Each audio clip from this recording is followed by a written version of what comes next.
Les mois se suivent et se ressemblent pour Patrick Poivre d'Arvor, l'ancien présentateur du 20h de TF1.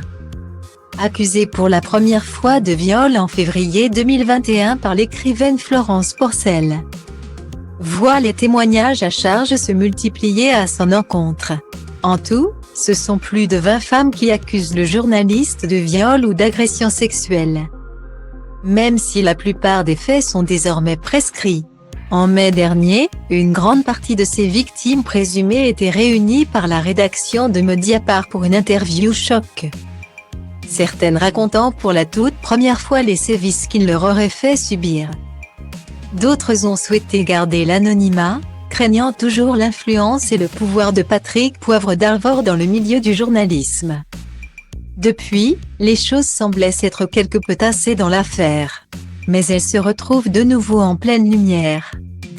Et pour cause, ce lundi, le journal Libération a dévoilé le témoignage de 3 femmes. Bénédicte Martin, Anne Coquille-Glaise et une autre dont le nom n'a pas été divulgué. 2 d'entre elles ont d'ailleurs déposé plainte contre PPDA, l'une pour viol, l'autre pour des agressions sexuelles.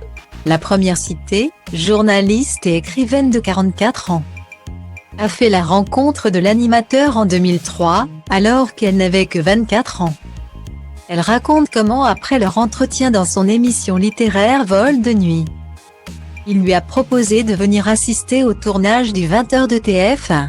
Une assistante l'installe finalement dans une salle. Seule, pendant que le journaliste se démaquille.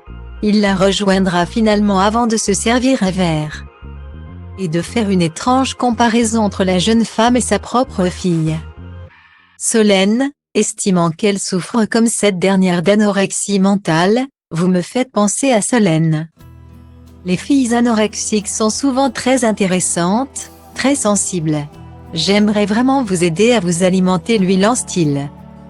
Quelques minutes plus tard, il aurait tenté de l'agresser sexuellement en lui faisant une clé de bras et en remontant sa jupe, avant qu'elle n'invente une excuse pour prendre la fuite.